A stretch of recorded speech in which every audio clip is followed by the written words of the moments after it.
All right. Well, good morning, everyone. Give me 1 second. I'm going to get myself set up on the other end. And as soon as that is ready, I'll start talking away. But good to see you all. Happy Friday. It's May. So let's get excited about that. I hope somebody's watching the Kentucky Derby this week. I know I personally will be because, well, I'm originally from Ohio. Used to actually go down to Keeneland all the time, and the Derby, I think, 3 or 4 times in my life. So definitely passionate about that. But let's get right into it on the things going on this week. So the top 5 news stories that we're going to hit that could kind of impact your money as we think about wealth for your freedom, financial freedom, is are non-competes dead? That's one big thing. And if you're an employee or an employer, you might want to pay attention to that. A big question mark on if Jerome Powell will get fired. Yes, that is a real question mark at this stage, depending upon how the elections pan out in November. Stagflation. Many people don't actually know about that. I've talked about that a few times now. That's becoming a real threat. Even Jamie Dimon, CEO of JP Morgan, has said that is a real threat. So definitely pay attention to that if you're trying to grow your wealth. Fourth story, changes in Social Security. People love to believe that Social Security is really going to be around. Well, I've got some eye-opening news about that people should pay attention to. And then the fifth and final story that we're going to cover are, where are Americans renting? It's a big question for a lot of people out there. Now, first, let's get into the LinkedIn question that we do on a weekly basis. And for those that were watching last week, I actually talked about Miss Dow Jones making this question mark. So I do not take credit for it. I just had to tweak it a little bit in order to fit LinkedIn's algorithm. But the question is, if you can only pick one of these things, which one would it be? And we've had a lot of people vote on that. I won't say which one the majority of people have selected, but if you can't see it, if for some reason you're watching on Instagram and not on YouTube, Facebook, LinkedIn, or X, then here's the question. You can only pick one. Is it a $400,000 salary, a home with no mortgage, free childcare for the rest of your life, or you bought Amazon stock in 2004? So that's that. But definitely check it out. Let me know, or just vote in LinkedIn, and we'll be able to kind of share out the results next week. Now, a quick review of the markets here to date as of May 1. So this is May 3rd, so it might be a little bit changed because we know the market is extremely volatile. But really, really, the 3 major indices are up a little bit. Green is good in this day and age, right? Bitcoin still continues to crush it, but it's an extremely risky asset, although that might be changing in the future as well. And unfortunately, those dreaded Fed funds rate, the prime rate, and the 30-year mortgage are all in the red. We would like to see that actually turn green by seeing those rates come down, but lo and behold, we are stuck there. So that's what's going on in the market. Now, let's get into the actual news stories. So the first one here, non-competes. Dear Lord, this is earth-shattering. So a lot of us, if you were ever an employer in the business world, an employee in the business world, you're always concerned if you were going to leave, if you're going to get hit with a non-compete. Well, that has changed, my friends. The FTC just ruled last week that non-competes are essentially illegal. Every state. Now, people are, of course, contesting that because you don't want to lose the confidentiality or the trade secrets. Coke, for instance, is a trade secret. And so companies are concerned about employees going to the immediate competition and sharing all that information. Let's see what actually pans out. But as of right now, non-competes are illegal. This will enable more people to more fluidly change jobs, maintaining a good income level. So I think that's overall pretty good for people. Corporations already have enough powers. It's time for the employees to get some power.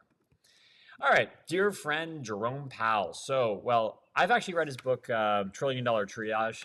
And it's a really good coverage of who Jerome Powell is, what he stands for, the challenges that he kind of faced when President Trump was in office, and how he really had helped us, create trillions of dollars from thin air, combat a public health crisis, and saved America from essentially a second Great Depression.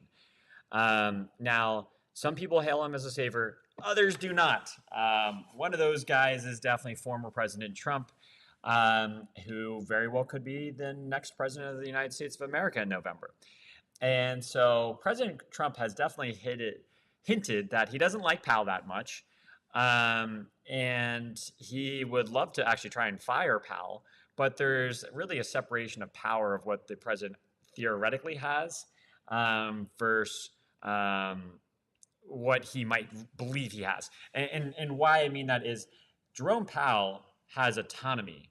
And he's part of the Federal Reserve. He's a federal chair. The president technically can't oversee that. Now, he could make Powell's life a living hell that he'd eventually want to leave, but that question mark could really be challenged. This has never occurred ever, of a Federal Reserve getting fired by a president. So if Trump did come into office and he truthfully did want to go down that route, get your popcorn out, because it would definitely be a first in our country's history. All right, on to another thing, stagflation. This is not a fun word, but if you have not heard about it, then that means you have not seen any of the prior newsletters over the past couple of years. So stagflation, what that means, it's not good. It's a recessionary environment where the GDP is going down, the unemployment is going up, the demand is going down, and the inflation is going up.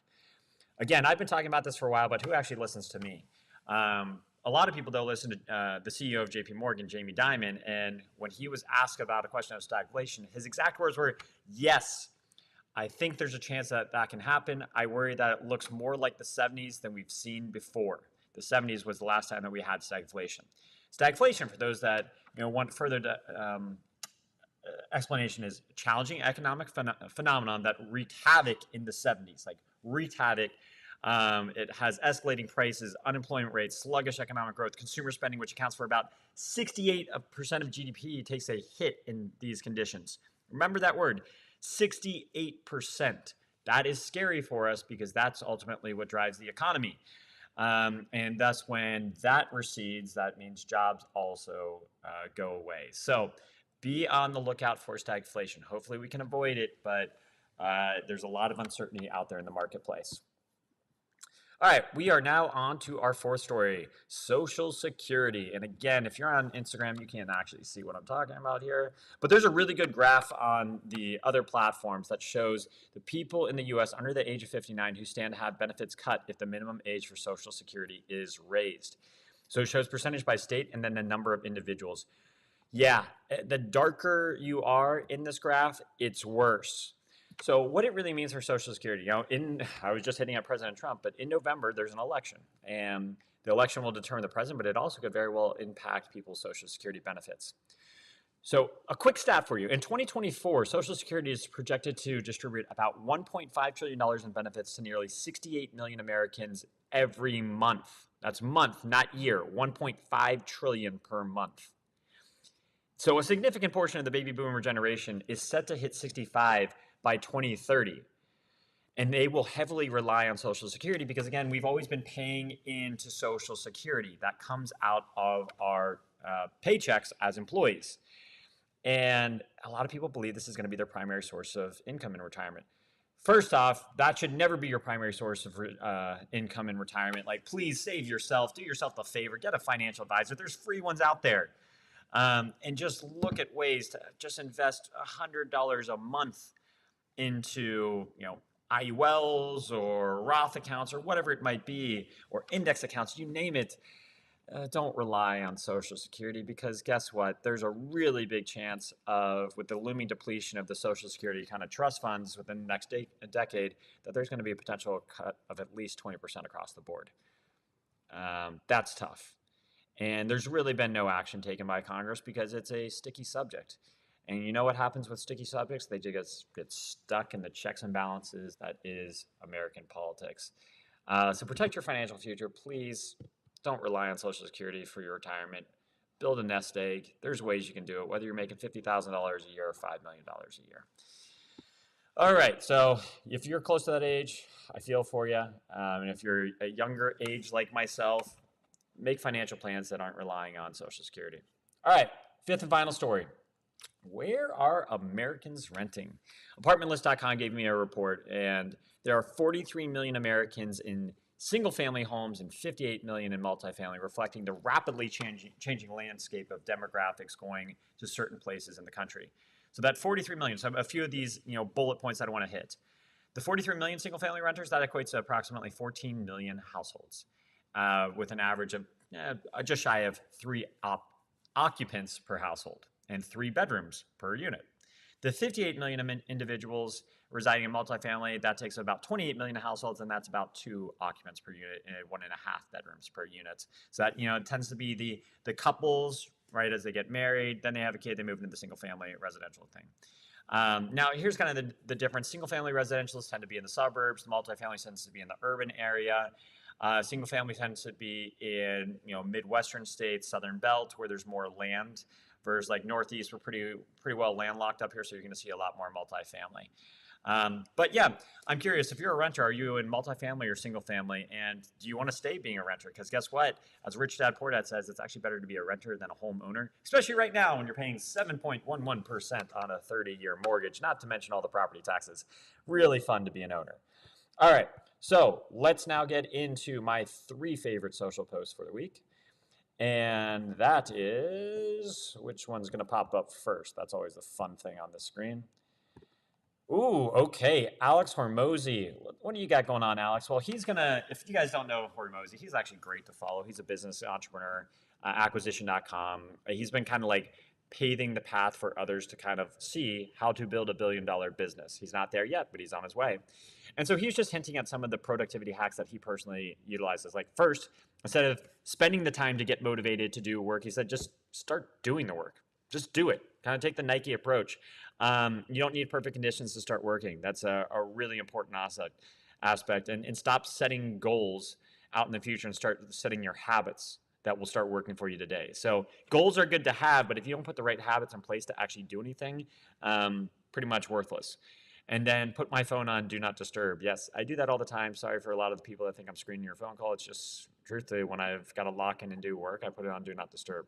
The only person that gets through there is my wife, or for people that call twice. So if people are calling twice, then that means it's not a spam phone call, which in today's life, there are way too many spam phone calls because even if you're on the Do Not Call list, guess what? You still get called. All right, so that is what Alex Hormozy had to say. Let's see what our next one was. Ooh, this one's cool. Walking for 40 minutes 3 times a week has been shown to increase the size of the hippocampus and improve memory. Walking, not even running. I just finished my run this morning, which is why I'm still wearing kind of my Nike gear. It's great to just get a little run out there and feel better mentally. But yeah, honestly, even if like you've got bad knees, and believe me, I've got bad knees, you can still get outside. And we have no excuse now because this is the nice time of the year, unless you're in the burning hot states, in which case you have no excuse during the winter. So none of us have excuses. We should all be able to get outside for a 40-minute walk. I take my dog with me, my wife with me, and my kid with me. So it's also a good way to bond with the family. So do that, please. All right. And then finally, our 3rd favorite social post, my man, Gary V. Gary V, what do you have to talk to us about? Well, he's just talking about business is hard. There's no undefeated. Like, the Miami Dolphins were undefeated in the NFL, and that's kind of BS. The New England Patriots were pretty much undefeated. They went 18-1, and then they choked in the Super Bowl against the Giants. So understand that if teams can't even be undefeated, there's no way a business can be undefeated. And if you're running your own business, there's no way you're going to be undefeated. You're probably not even going to have a grand slam of a day. You're probably going to hit a few triples, a few doubles, a few singles. Some days you might strike out, but you have to understand that there's going to be a bounce back every single day. So just understand what Gary Vee is talking about is entrepreneurship's tough. Running your own business is tough. You are going to get punched in the face. And like our dear friend Mike Tyson, who maybe I should be citing him instead of Gary Vee, said, everyone has a plan until they get punched in the face. So just remember that. Keep powering through. That's what Gary Vee's hitting on is you're not going to be undefeated, but you're going to still win if you have the right mindset. Alrighty, now let's move into our final element of the day, and that is not all heroes wear capes. So yeah, I know that's earth-shattering news, right? But last week was National Superhero Day. I didn't know that, but thank you to my wife who got me a wonderful cat calendar, which did tell me that it was National Superhero Day. And so it got me thinking as I was sitting there trying to brainstorm, what the hell am I going to write about for this week's blog? So I was just like, okay, not all superheroes wear capes. That was a Dean Cain line, and specifically, I'll read it verbatim. Real heroes don't wear capes. Real heroes wear uniforms and badges and stethoscopes. Real heroes are members of our military, law enforcement, and first responders. Pretend superheroes wear capes. So that saying, not all heroes wear capes, that implies that I can't even speak. Heroic efforts can manifest in various ways and is not the traditional superhero imagery. Superheroes in comics, yeah, they wear capes. And I used to read comics books as a kid. I have comic books for my kid. And so, yeah, that's common. But the phrase suggests that everyday people can perform heroic acts without the need for flashy costumes or superpowers.